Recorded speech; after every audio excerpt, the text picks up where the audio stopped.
사진으로 살펴보는 한 주간의 주요 뉴스, 클릭베스트 컷 김나연입니다. 전국적으로 겨울 가뭄이 이어지고 있습니다. 특히 50여 년 만에 1월에 서울에서 눈이 단 한 번도 관측되지 않을 수도 있다고 하는데요. 건조한 날씨인 만큼 화재 예방에도 신경 쓰셔야겠습니다. 과연 오늘은 어떤 사진들을 만나볼 수 있을지 서해부 김종성 기자와 함께 살펴보도록 하겠습니다. 김 기자 어서 오세요. 네, 안녕하세요. 건조해도 이렇게 건조할 수 있을까요? 네. 정말 건조한 날씨가 이어지고 있습니다.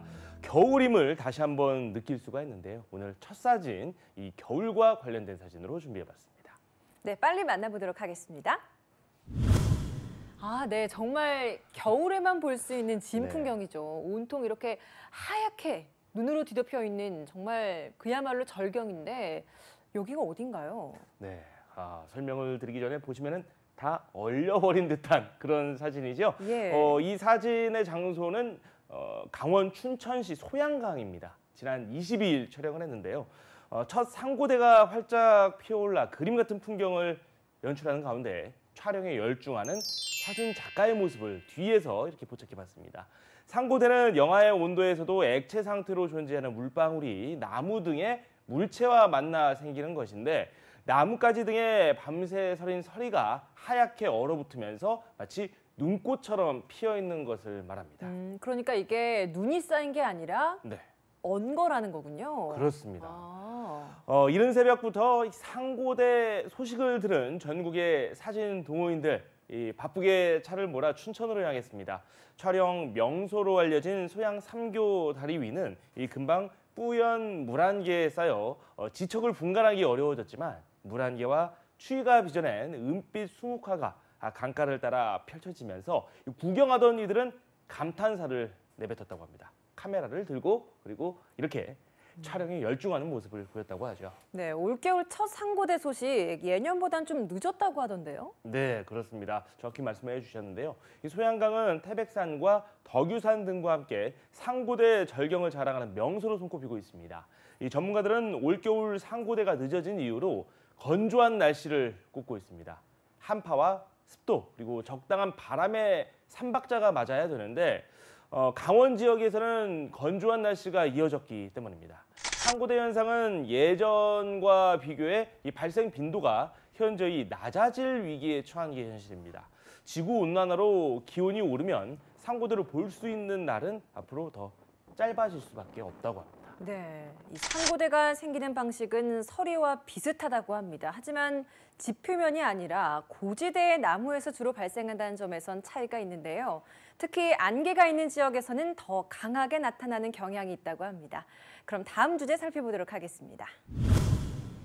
네, 이번 한 주 정말 시끌시끌했던 정치권 소식하면 이 손혜원 의원 부동산 투기 의혹을 빼놓을 수 없죠. 이렇게 탈당 기자회견을 할 때 당시의 모습인 것 같아요. 네, 맞습니다. 좀 뭔가 묘한 미소가 보이기도 하는데 자신감이 느껴지기도 하고요. 예. 상당한 많은 논란을 낳았던 이슈이기도 합니다. 지난 20일 국회 정론관에서 촬영을 했고요. 더불어민주당 손혜원 의원이 목포 부동산 투기 의혹과 관련해 기자회견을 하고 있습니다.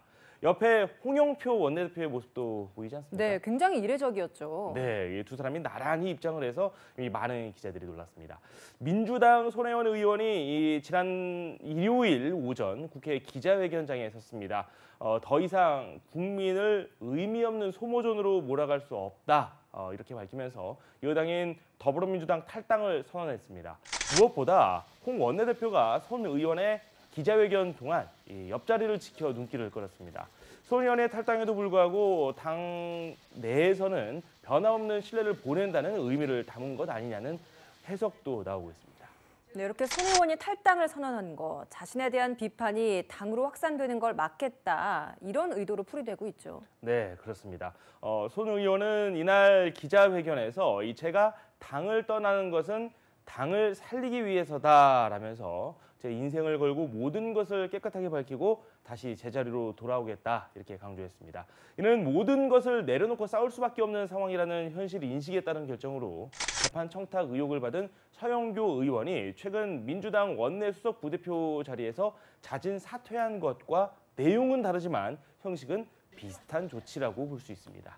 손 의원은 앞서 언론의 의혹 제기가 꼬리에 꼬리를 무는 단계에 이르자 이 최고위원회 탈당 의사를 수차례 밝혔습니다.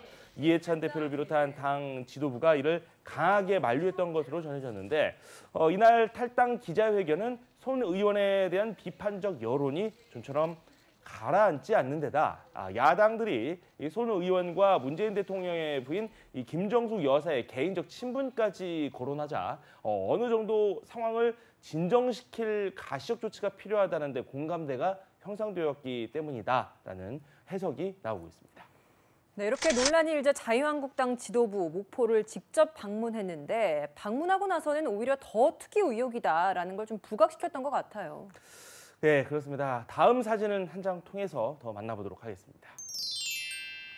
네, 목포를 방문했습니다. 여기 뭐 나경원 원내대표도 있고요. 여러 의원들이 함께 자리했는데 뒤에 빼곡하게 사람들도 굉장히 가득 찬 것도 눈에 띄네요. 네, 그만큼 이 사안에 대한 관심사를 엿볼 수 있는 대목이다라고 말씀드릴 수 있습니다. 지난 22일 전남 목포시 대의동에서 촬영을 한 사진입니다. 나경원 원내대표 등 한국당 원내 지도부가 부동산 투기 의혹이 일고 있는 현장을 찾아 일대를 둘러보고 있는 모습입니다. 이날 목포를 찾은 한국당 의원들은 손혜원 의원의 투기 의혹이 불거진 구도심 일대를 구석구석 살폈습니다. 손 의원의 조카가 공동 소유자로 등록된 창성장을 둘러보면서 손혜원 랜드를 만들기 위한 구상이었다라는 의혹을 거듭 주장했습니다. 또 손 의원을 최순실 게이트에 비유하면서 공세를 이어가기도 했습니다. 목포 시민을 위한 근대 역사 문화 공간과 도시 재생 뉴딜 사업이 특정인의 사익 편취에 이용되면 안 된다면서 지역 민심을 직접 자극하기도 했습니다. 네, 제가 앞서도 좀 짚어드렸습니다만 여기 뒤에 사람들로 가득 차 있잖아요. 네. 정말 이날 취재진 열기도 그랬고 이 주민들도 여기에 몰려서 이 골목이 꽉 찼다고 하더라고요. 주민들도 이렇게 사람들이 많이 찾은 날을 손꼽을 정도로 네. 많이 놀랐을 것 같다라는 생각이 듭니다. 일부 주민들은 한국당 의원들이 방문한다는 소식에 왜 오는 거냐 이렇게 불만을 표시하기도 했다고 하고요. 또 다른 주민은 손 의원은 낙후된 곳을 발전시키려고 건물들을 산 것이지 팔기 위해서 산 것이 아니니까 투기가 아니다 이렇게 역성을 들기도 했다고 합니다.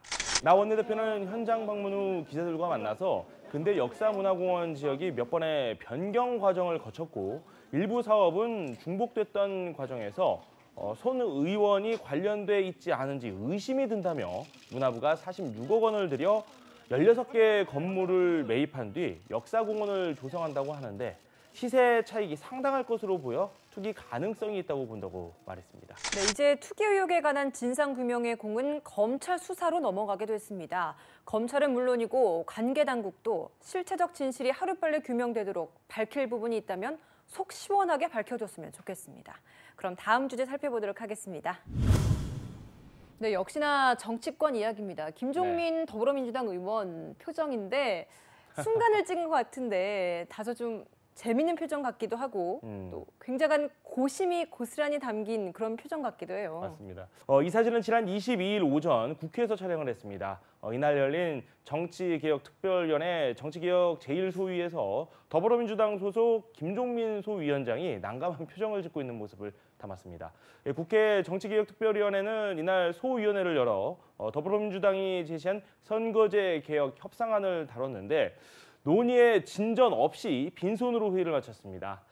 민주당은 지난 21일 의원 정수를 현행 300명으로 유지하되 이 소선거구제로 200명의 지역구 의원을 번역별 비례대표제로 100명의 비례대표 의원을 각각 선출하는 방안을 제시했습니다.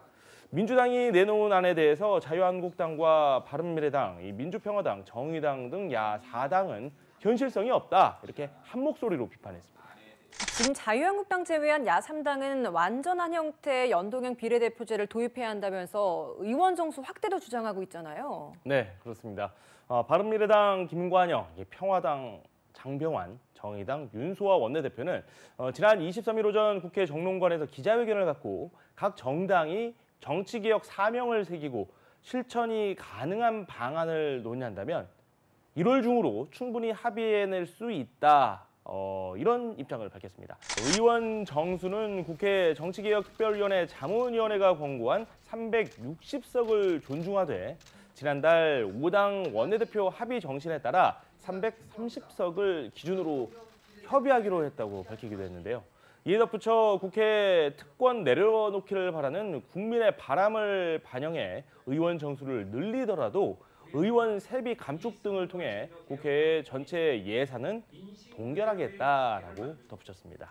각 당이 선거제 개혁안을 제출하기로 했지만 제1야당인 자유한국당은 아예 안을 내놓지도 않았습니다. 선거제 개혁 법안을 이달 중에 합의 처리하기로 한 정치권의 약속은 이번에도 지켜지지 않을 것 같습니다. 그럼 다음 주제 살펴보도록 하겠습니다. 네, 이번 주에 또 시끌시끌했던 소식 중 하나입니다. 네. 정말 이분 앞에는 헌정사상 처음이다라는 표현이 참 많이 붙었는데 네. 이번 주에도 헌정사상 처음으로 구속영장 실질심사를 받았죠. 그렇습니다. 본인에게는 굉장히 불명예를 안겨준 하루이지 않았나라는 생각이 듭니다. 지난 23일 오전 상황이고요. 서울중앙지법에서 촬영을 했습니다. 사법행정권을 남용한 혐의를 받는 양승태 전 대법원장이 이날 열린 구속 전 피의자 신문에 출석하면서 취재진의 질문에 대답하지 않고 건물로 들어서고 있는 모습입니다. 양 전 대법원장이 공개적인 자리에 선 것은 지난 11일 첫 검찰 조사 이후 12일 만인데요.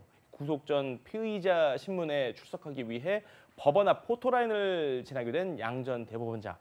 이번에도 검찰 포토라인을 지날 때처럼 굳게 입을 다문 모습이었습니다. 전직 대법원장 최초로 구속 심사를 받게 됐는데 심정이 어떻냐? 이런 질문을 받고 잠시 멈칫하긴 했는데 미리 예고한 대로 아무런 입장을 밝히지 않고 묵묵히 법정으로 향했습니다. 양승태 전 대법원장이 영장 실질심사 받기 위해서 피의자 신분으로 법정에 선 이날 서울중앙지법 앞에서는 굉장히 많은 시위자들이 몰렸다고 하더라고요. 구속을 네. 빨리 해야 한다, 혹은 검찰의 수사를 반대한다라는 여러 가지 시위가 좀 엇갈렸는데 충돌은 없었나요? 자, 그 부분은 저희가 관련 보도를 통해서도 전해드렸는데 또 진영 논리가 여기서 또 나왔다 보니까 좀 아무래도 고성이 오가기도 했습니다. 양 전 대법원장의 구속 여부가 결정되는 운명의 날을 앞두고 법원 안팎에는 이른 아침부터 긴장감이 감돌기도 했는데 혹시 모를 시위대 간 충돌 상황에 대비하기 위해서 법원 앞에는 경찰 9개 중대 500여 명이 배치되기도 했습니다. 서울중앙지법 앞 법원 삼거리 오른편에는 양승태 구속이라는 플래카드를 커다랗게 내걸고 구속 촉구 집회가 열렸고요. 왼편에서는 보수단체들이 문재인 퇴출이라는 플래카드를 걸고 구속 반대 집회를 열었습니다.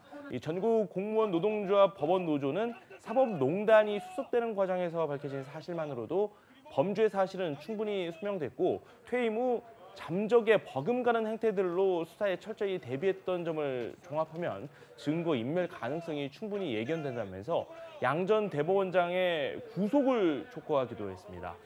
영장 실질심사에서 검찰은 핵심 인력을 투입해서 40개가 넘는 양 전 대법원장의 혐의가 모두 헌법 질서를 위협하는 중대 범죄라는 점을 강조하며 구속 수사가 필요하다고 주장했는데요. 재판부는 이런 검찰의 주장을 받아들여서 구속영장을 발부했습니다. 그럼 다음 주제 살펴보도록 하겠습니다. 젊은 빙상인 연대가 성폭력과 관련된 추가 폭로를 했고 그걸로 인해서 이렇게 굉장히 논란 도마 위에 오른 전명규 한체대 교수의 모습입니다. 지난 21일 오후 서울 송파구 올림픽 파크텔에서 촬영을 했습니다. 빙상계의 절대 강자로 불리는 전명규 한국체대 교수가 기자회견을 열어서 빙상계 폭력, 성폭력 사태와 관련한 입장을 밝히고 있습니다. 빙상계 비위 논란의 중심에 선 전명규 한국체대 교수. 이날 변호사를 대동한 채 긴급 기자회견을 열고 자신과 관련된 성폭력 은폐 의혹에 관해서 부인을 한 상황이죠. 네. 조재범 전 코치의 상습 폭행도 몰랐다 이렇게 주장을 했습니다. 또 전 교수는 선수들에게 심석희 선수를 폭행한 혐의로 구속된 조재범 코치의 탄원서를 걷도록 특정인에게 지시했다는 의혹도 받고 있는 상황이었는데요. 이에 관련해서는 폭행만으로 구속까지 됐다는 것이 과하다고 생각했다라면서 일부 사실을 시인한 뒤 다만 당시에는 성폭행 사실을 몰랐고 지금은 생각이 바뀌었다 이렇게 밝히기도 했습니다. 네, 이렇게 빙상계 폭행 그리고 성폭력 의혹과 관련해서 전명규 교수가 논란이 되고 있습니다만 지금 또 이기흥 대한체육회 회장도 논란되고 있지 않습니까?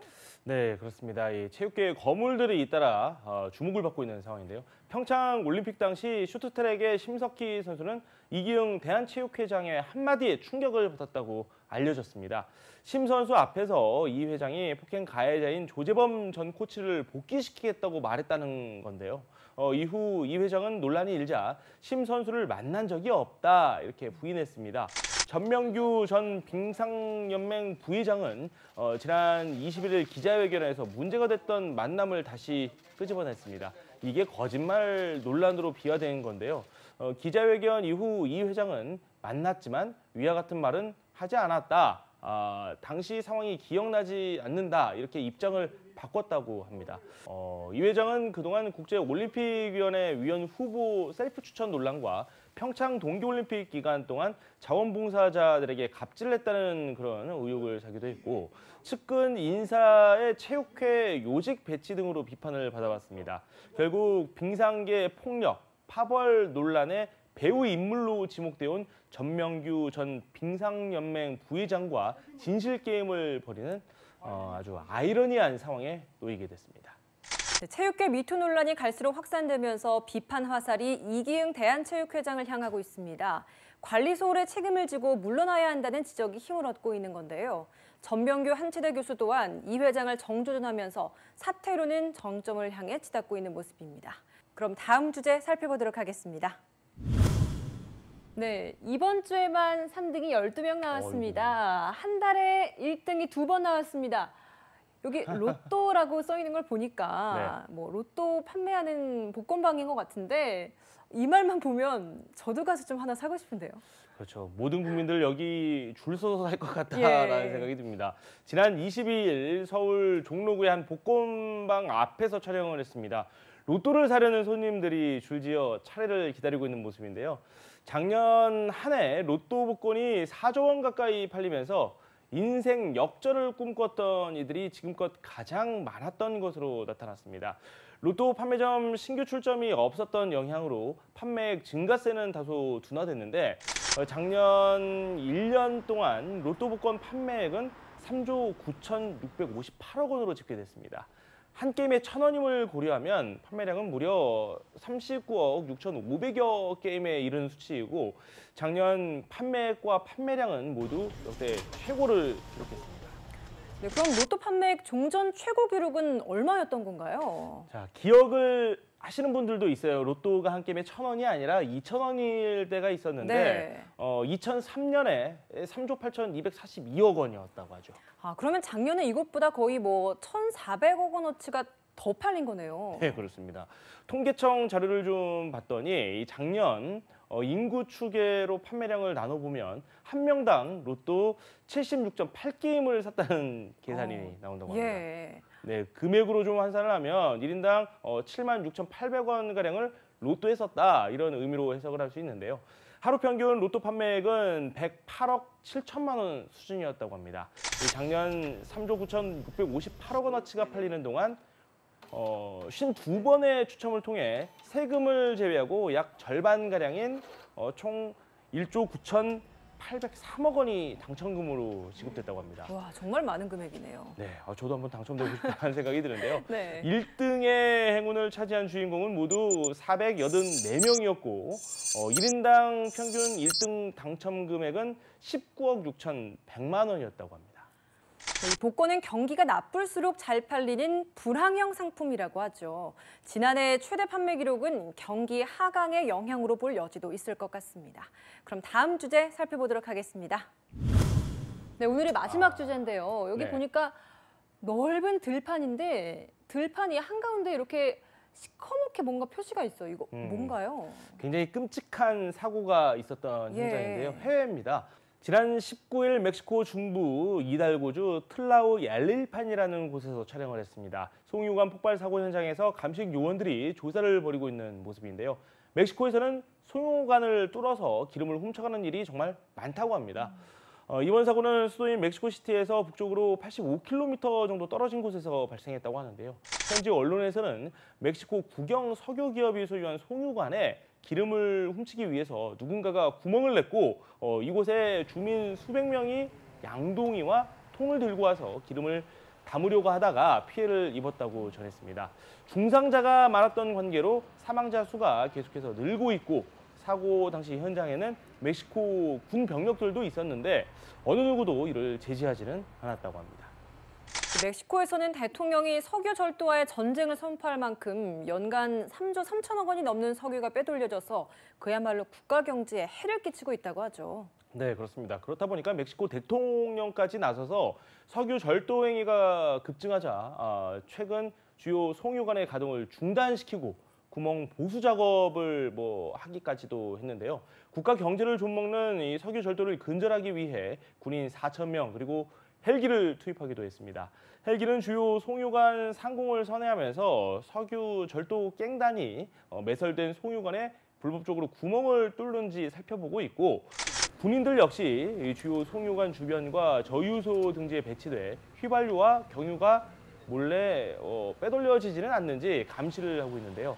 빼돌려진 기름으로 인해 멕시코시티를 비롯한 중서부 지역에서는 제때 충분한 석유를 공급하지 못한 일부 주유소가 문을 닫는 가운데 운전자들이 휘발유와 경유를 넣으려고 영업 중인 주유소마다 오랜 시간 긴 줄을 서면서 많은 불편을 겪고 있다고 합니다. 지난해를 기준으로 멕시코의 기름 절도범들이 불법적으로 송유관에 구멍을 뚫은 것만 14,894개에 달한다고 합니다. 이는 절도범들이 기름을 훔치기 위해서 하루 평균 41개의 구멍을 뚫었던 셈입니다.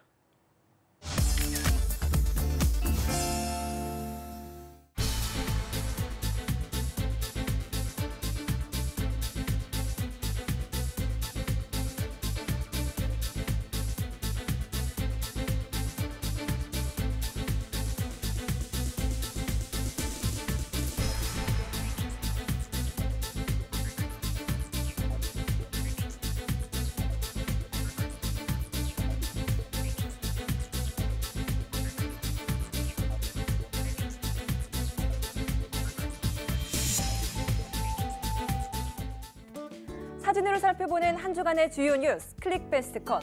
오늘 준비한 사진은 여기까지입니다. 저희는 다음 주 토요일에 더 재미있고 의미 있는 사진들로 다시 찾아뵙겠습니다. 시청해주신 여러분 고맙습니다.